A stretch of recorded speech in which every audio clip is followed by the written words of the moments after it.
We just received the darkest backstory in Hunter x Hunter. One that makes Killua and Chrollo's upbringings sound like sunshine and rainbows. Hyli's liaison with 4th Prince Tiserednik went silent. It looks like they were discovered and turned into mush. Because of that, Hyli's leader, Morena Prudo, decided to try recruiting one of his guards. Tiserednik is the type of guy who likes to handle traitors personally. He's even said as much himself. And knowing his penchant for female victims, killing Morena certainly lines up with his usual proclivities.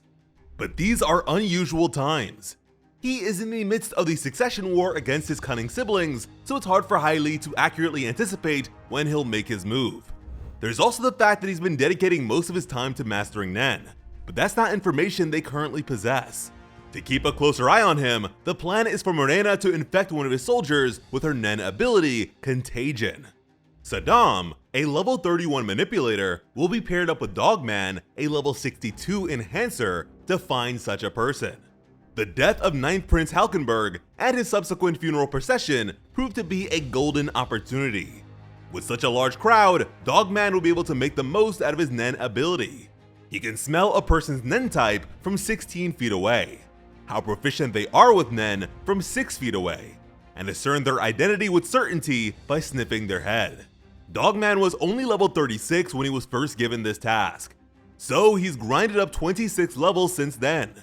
It's unlikely that he did so by killing anyone with a Nen ability, so that's 26 civilian deaths. Saddam has a kidnapping ability, but it only works on people who haven't learned Nen. Morena described capturing their target as being the beginning of the end. And before that, she described Dogman's task as being the most important mission of all. So this is certainly a big moment for them. They managed to do so successfully. A guard by the name of Borksen woke up face to face with Morena Prudo. There are 5 other people in the room, but this seems to be mostly an intimidation tactic based on who they are. Bokante and Yokotani both have Nen abilities that possess no offensive capabilities of their own. They're dependent on being in Hyli's hideout, so even under normal circumstances, they won't venture elsewhere. Gelato is one of the few members that is still below level 20, and therefore does not yet have a Nen ability of her own. She is also unaware of her Nen type since she wants it to be a surprise. At the same time, she is level 19, so she is right on the cusp. We know that Gelato is a pro gamer, and that's why she considered Morena's suggestion that an ability that tells a user how many shots they'll need to beat an enemy would be fun like a game. So even if she doesn't turn out to be a conjurer, which would be ideal for such a power, some sort of game mechanic or indication system is most probable. Orarge is a level 21 enhancer. He's a garbage man, so maybe his ability has something to do with how they dispose of corpses. According to Kurapika, male enhancers with support abilities are a rarity, but Dogman is one such example, and the majority of Hyli's abilities seem to be supportive. So it is entirely possible that Orarge is a similar case. Lastly, we have a yet-to-be-named female member with an undisclosed level and Nen type. A wild card of sorts. Morena described their desire to recruit a guard. She mentioned that the girl may be considered a compatible donor. So Morena will do everything in her power to add Borksen to their ranks. Borksen kept a cool head, and avoided giving any straight answers while also probing for information. Morena warned her that the more she divulges, the closer they'll get to the point of no return. She wasn't clear as to whether or not this should be interpreted as a threat, but the longer they talk, the riskier things will become for both of them. So to make up for that, Morena devised a way for them to effectively navigate the discussion. A negotiation game that would be her one and only compromise. One that doubles as a rite of passage, and an interview that allows Morena to assess a candidate's suitability. If Borksen quits the game, she will simultaneously lose all freedoms besides the right to say yes or no. Morena absolutely will not cheat, but that doesn't mean it's exactly favorable towards Borksen either. The essence of the game is a conversation between child and parent. The parent initiates by making a request of the child. In this case, recruitment. The game ends when the child reaches a conclusion as to what they'll do. As the parent, Morena begins with 7 cards face up. As the child, Borksen begins with 5 cards face down. The child picks one of the parent's cards, and is provided a corresponding answer. Once that's done, the selected card is sent to the graveyard. After that, the parent picks one of the child's cards. This flips the card over and discards it, effectively reducing their options. This continues until the child only has one card left. This card then represents their final answer to the parent's request. For the record, Togashi is an ingenious game master and card game enthusiast. There is of course the obvious example of the Greed Island arc, which totally revolved around the procurement and use of various trading cards. Besides that, Togashi created many such games with his brother throughout childhood. He helped create a card hunter character that was heavily inspired by Yu-Gi-Oh! And served as a major character for 4 Hunter x Hunter video games: Hunter's Genealogy for Game Boy Color, Phantom of Greed Island for the original PlayStation, Forbidden Treasures for the Game Boy Color again, and Altar of Dragon Bane for the PlayStation 2. And even during the Succession Contest arc, we were introduced to Shikaku, a manipulator whose Nen ability literally translates to King of Games, and is written the same way as it is with Yu-Gi-Oh! In the past, Togashi provided art for a Japanese card game on multiple occasions, and he's even expressed his desire to have his next story after Hunter x Hunter be a card battle series. Hopefully that's still a possibility despite his health issues. Suffice it to say, card games are something the author is very passionate about, so for this to be an element of Morena's character should further illustrate her importance. As the child, Borksen's 5 cards consist of 1 yes, 1 no, 1 return, 1 joker, and 1 X. Yes and no are mostly self-explanatory, but we'll get a better understanding of them later in the video. Return lets the child pick a card from the graveyard and return it to their hand. So if it is Borksen's last card, she can use it to pick any answer she wants. Joker can be turned into either a yes or a no card. And X is neither a yes or a no. It means that Borksen doesn't need to provide an answer. Hailey also won't make any attempts to force a renegotiation once the game is complete. As the parent, Morena's 7 cards consist of 1 objective, 1 power, 1 question A, 1 question B, 1 yes, 1 no, and 1 deal. Selecting objective will have Morena explain exactly that, the reason she invited Borksen to their base, and why she wants her to join the team. She'll keep things concise, but if Borksen has any objective-related questions, Morena will give more details. The power card will have her explain her Nen ability. As a non-Nen user, it may be difficult for Borksen to comprehend. Because of this, Morena promises to expose every aspect and explain until the woman has a comprehensive understanding. But once again, she stressed the mutual danger of prolonging their discussion. The question A card allows Borksen to ask as many questions as she wants, and Morena will answer any of them that aren't related to her ability or objective. However, she will only answer with a yes, a no, or a yes and no.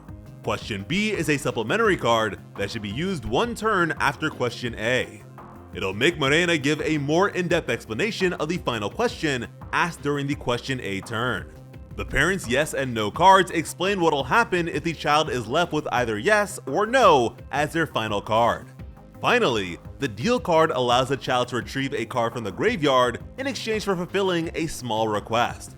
Borksen will still have the option to decline upon hearing the details, from which point the deal card would go to the graveyard and it will be Morena's turn. With the rules out of the way, Borksen agreed to play with one condition that allows her to pick which of the child's face-down cards is played. Morena accepted her terms since she's played like this before. Her forces are just as adverse to cheating, and will handle the shuffling of the cards. The game began with Borksen's first parent card selection. She picked the Purpose card. Morena asked Bork why she made such a selection. Borksen wasn't sure if this is the right time for a conversation, but decided to oblige so long as it doesn't incur a penalty. In fact, she believes it's a good idea for them to get to know each other better. Borksen turned to the other people in the room. She asked them if they have any other members, while speculating that there are close to 50 of them. No one responded. Morena chuckled and commended the girl's attempt. They won't say anything throughout the game. She admitted that there are other members, but won't answer any more questions outside of the game. Borksen replied that she chose purpose so it could serve as a solid basis for further decision making. And since Morena won't answer any more questions outside of the game, she will do the same. That seemed to disappoint the host, so she offered to make one more exception so long as it's mutual. Borksen agreed. She got the impression that HxH has less than 50 members. Morena didn't tense up and was quick to respond, so she assumes her guess was way off and reduced her estimate to half of that, which is pretty close, since at this point, they have 21 members, including Morena herself. With an innocent shoujo smile, Morena answered that her goal is the utter destruction of the Kakin Empire. Afterwards, she will prioritize the extinction of humanity. She's trying her best and needs Borksen to do so. I really love the characterization of this cutesy genocidal maniac. The guard was silent for a moment. She was totally thrown off by the very hollow answer. She told Morena that her explanation was very lacking. Recognizing the girl's curiosity, Morena decided to elaborate by providing the story of her childhood. She began by asking if Borksen is familiar with the term second track faker. Borksen confirmed by saying that it means royalty like Morena who has no claim to the Kakin throne. Morena agreed that such a thing would be accurate in regards to the real Morena Prudo. But apparently, this woman is just using her name and isn't even royalty. The real Morena Prudo is dead and in her grave. Borksen was thrown for a loop. She then asked who exactly the woman she's talking to is. Instead of providing a name, Morena mentioned two more terms: the Shrovetide Carnival and Lese Majesty.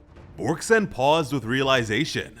She recognized the term in relation to festival orphans. This is where things take a very dark turn. The Shrovetide Carnival is a festival for the Kakin royal family that occurs once every few years. They visit a random village in secret and hold a banquet. From there, villagers are separated into two groups: those who entertain and everyone else. Lese Majesty relates to the fact that any act that disrespects the royal family is punishable by death. Prior to the empire's modernization, commoners who so much as spoke to or looked at a royal without permission were executed. Even after the addition of the democratic process, anything related to contraception, abortion, or genetic testing that involves a member of the royal family is considered an act of treason and results in immediate death. So effectively, there are no steps taken in regards to the prevention of royal insemination or siring, even in the case of their deplorable indulgences. This woman's mother was selected to be an entertainer. She was used as the royals pleased for several days while being denied any rest or sleep. She then died when her child was 2 years old. She wasn't allowed to acknowledge her own pregnancy or the fact that she gave birth. All of the orphans sired during the carnival had their faces slashed at birth and were then sent to a facility. This place was actually the hideout for a human trafficking ring that was operated by HxH. It was connected to a back alley hospital where their mothers were treated. Okonte was actually a human trafficker himself. The children were then scientifically sorted into the categories of second track fakers or meat. This woman was meat. The accompanying visuals of a bloody knife hovering over a slitted steak should be self-explanatory as to what that entailed. This repetitive separation process is all too similar to 4th Prince Tserednik's intended first order of business once he becomes Kakin's king: the separation of useful trash and useless trash. This woman lived as meat for close to 20 years, and things happened to her all throughout that time. That is, until she recently gained control and became the boss of HxH. Borksen didn't speak and kept her eyes low. Morena continued to say that while fulfilling her role as meat, she became aware of a certain talent and gradually developed it. This turned out to be her ability and led to her plan to destroy the Kakin Empire. The carnival is held at irregular intervals. Afterwards, festival orphans are split up based on the last 2 digits of the Kakin calendar year. She is from the 98 group. Over the 2 decades she served as meat, 7 new groups of orphans entered the facility. The latest orphans are from the 20 group and entered last year. So it's been 2 years since the last carnival, and that was 1 year after the anniversary of the Empire's democratization, which is to say, Kaken hasn't changed and it never will. So that brought her to the conclusion that it must be destroyed. Again, Borgsen didn't speak. Morena also told her that to achieve this goal, she requires comrades that each possess unique abilities. And among them, there is one that has the most necessary role and the ability to carry it out. And that person is Borgsen. It's why Morena is so insistent on recruiting her. Borgsen asked why it has to be her, but unfortunately, that question cannot be answered with the card she just used. Orage hummed a tune while picking up the child cards. He shuffled them and placed them face down on the table. Then Morena told the girl to move closer and turn one of the cards over. Borgsen focused and did exactly as she was told. It was the Joker card. Borgsen wasn't too bothered by the loss. After sending it to the graveyard, Borgsen was instructed to select the next parent card of her choosing. She picked the Power card. Morena innocently blushed and told the girl how happy she is, since Borgsen decided to ask about her 2 times in a row. She began by asking if the guard knows what Nen abilities are. Borgsen knows a little bit, but only just heard about them recently, so she's not sure how accurate her knowledge really is. At the very least, she knows that they're like supernatural abilities that seem to be used during the succession contest. Morena agreed. She also added that with the right training, anyone can acquire them. However, there are also Nen abilities that awaken others that have yet to develop one of their own. This is something that her ability does. Because of how it works, an impacted person doesn't have to spend much time on such training. Borgsen understood and asked Morena to explain her ability. Morena obliged. Her ability allows her to grant abilities to people who share the same goal as her, and grow that circle of influence. She acts as the parent and can grant power to a limit of 22 children. When these children produce a certain number of points, they may then become a parent themselves and create more children of their own. This makes it a system type ability that's kind of like a pyramid scheme. I've heard that comparison about her ability before, so it's funny that she actually describes it that way. Morena asks each child their goal and helps them awaken their ability while also considering their individual characteristics. I have to wonder if maybe there were once a total of 23 children in the 98 group she comes from. After hearing this, Borgsen recognized just how cunning the woman across from her really is. It doesn't matter if you select Purpose or the Power card first. Both answers are structured to incentivize curiosity towards the other.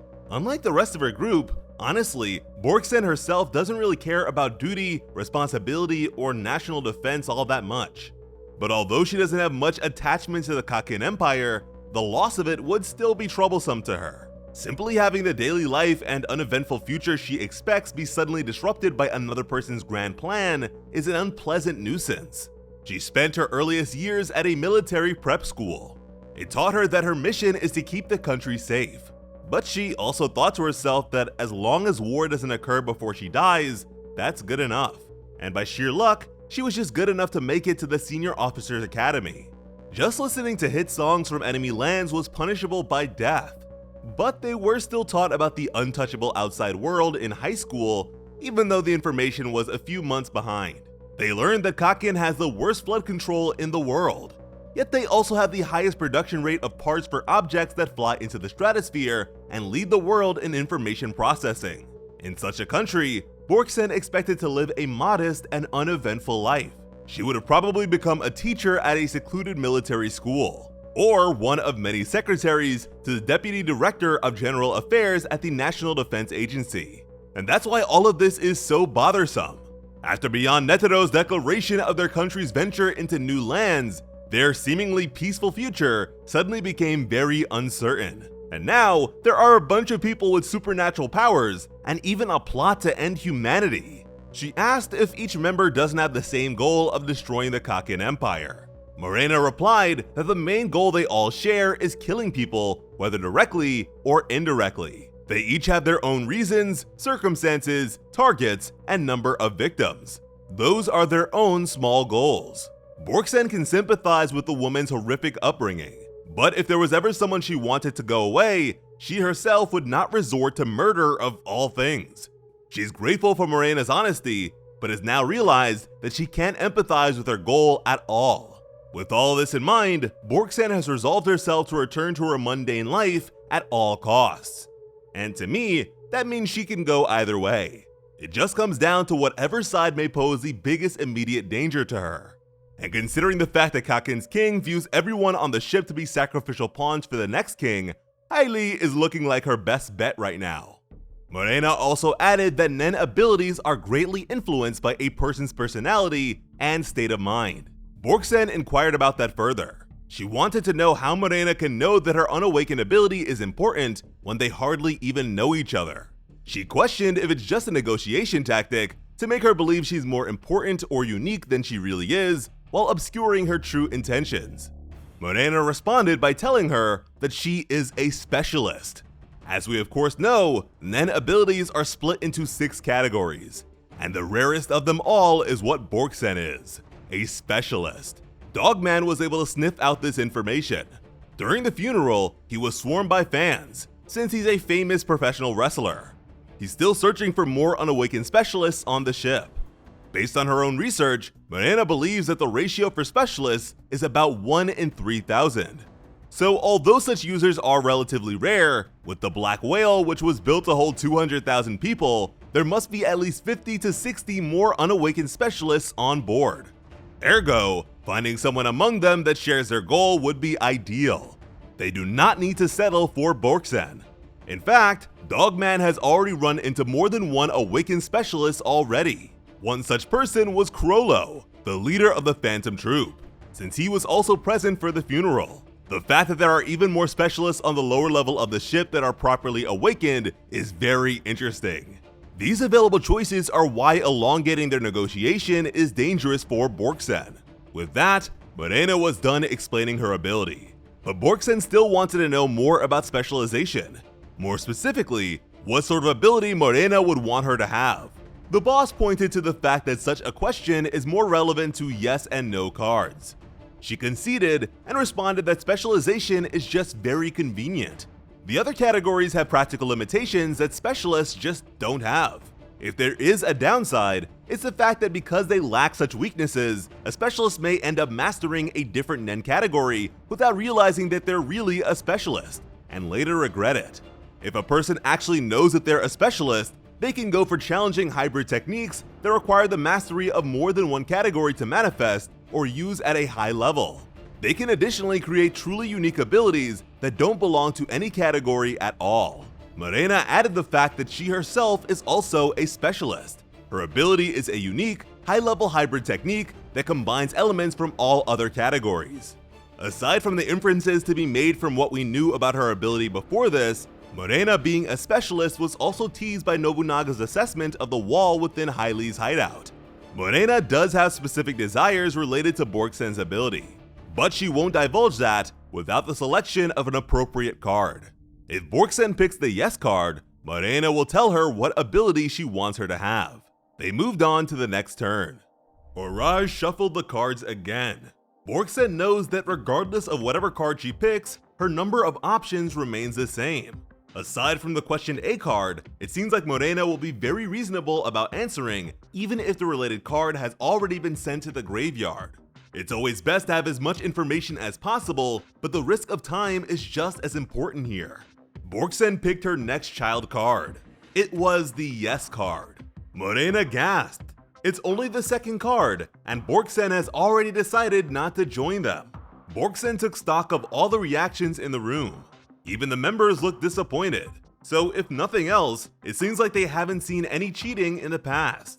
But she can't afford to let her guard down. Now she has to wonder if Morena has ever played this game with someone who doesn't want to join the group. If she's the first, this reaction makes sense.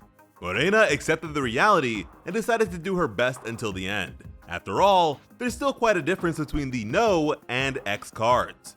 She decided to explain the difference between the two of them being Borksen's last card. The no card means that she won't become one of their members. Meanwhile, the X card nullifies the game. No will be considered an emphatic declaration of her will, an unwavering refusal, and irreversible separation. In such a case, Borksen doesn't see much of a difference between the yes and no cards. If it's between the two, yes is the only choice against such a persuasive threat. Morena elaborated that with a no, HxH will view Bjorksen and the people around her as not one of them. To them, they'll just be among the masses. Points to be used to improve their abilities and achieve their goals. She will not be invited again, and now that she knows their secret, they can't let her leave with her life. Thinking about it more, Bjorksen started to think that she could never play X in the first place. The entire game is a trap to make you say yes. Morena explained that even with the X card, she would still be in the same situation of knowing their secret, but that will also be nullified. Bjorksen met the woman's eyes. It's not as if her memories will be erased. Instead, they'll trust her and act as if none of this ever happened. Their side will avoid contacting her as much as they can. They also won't distort that for the sake of making her play the game again. And they'll do their best not to involve the people around her. More specifically, they'll compare the information they've gathered about the people she's close to, share it with their members, and avoid them as much as possible. But due to their goal, it's more like they'll delay it for as long as they can. For the sake of time, Bjorksen decided to be blunt. The X card doesn't benefit HxH at all, and poses great risk to them. Even if Morena tells her to trust her, that's not something she can truly do given the circumstances. So she wants to know how this will be good for them at all. Morena told her that it'll take a bit of time to explain, but the high risk itself is the benefit. This resulted in an off-screen explanation of Nen limitations and vows, which we're already familiar with. If the negotiation fails after an honest struggle, the results are unavoidable. Even if the risk is high, she will accept it. By entering the game with that much resolve, her ability will become stronger and allow her to better support their members. The same goes for those who become members. By overcoming the risk of death posed by the last card being no, their unity and effectiveness become stronger. They observed each other for a moment after that. Morena smiled. She admires the other woman's composure. Bjorksen admitted that it's the answer she was preparing herself for. That and the fact that all of this still doesn't feel real. Morena expects the reality to hit a bit harder once there are only 2 cards left. Bjorksen selected another child card. It was the X card. So now, the only cards she has left are no and return. One represents death, and the other provides her choice of how she'll survive. But just then, an alarm blared and caught both players off guard. Special martial law has been declared on the Black Whale, and this is not a drill. Something big is happening. For what that might be, it's not entirely clear. But like we said, Chrollo was at the funeral of the 9th Prince with an objective of his own. Although he and the other spiders are currently searching for Hisoka, that is still only one of Chrollo's objectives. In fact, dealing with Hisoka comes second. Chrollo needs to steal a national treasure in order to upgrade his Nen ability. The 3 present on the Black Whale are the Seed Urn, the Zen Buddha, and the Blade of Divine Guidance. He was using some sort of locating ability and managed to discern that his quarry is above. If he's managed to snag any one of these, that would certainly warrant the call for special martial law. Not even the deaths of hundreds of civilians or even several princes were able to cause something like this. The Kaken Empire's sacred treasures are more important than the life of its king. Alternatively, or even additionally, all-out war may have broken out amongst the mafia families. 3 HxH members grinded past level 50 for the sake of getting revenge on the Shiyu family's underboss. Ms. Aistam, the odd zodiac of the Hunter Association, already concluded that such a large-scale conflict could result in the entire ship being destroyed. So perhaps special martial law is a measure to prevent that. And before she was abducted, Bjorksen anticipated this sort of stunt would be pulled on someone in her group.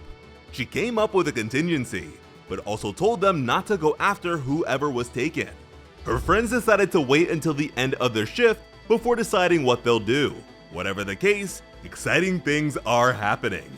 I've seen some of your comments asking us to cover Hunter x Hunter on the channel, and I am happy to oblige. I took the time to read the entire series over from chapter 1 so we can be as in-depth and informed as possible with these videos. So I hope you enjoyed and look forward to more. As always, I'm Sliceable Otaku. Thank you all so much for watching and have an awesome day. I love you.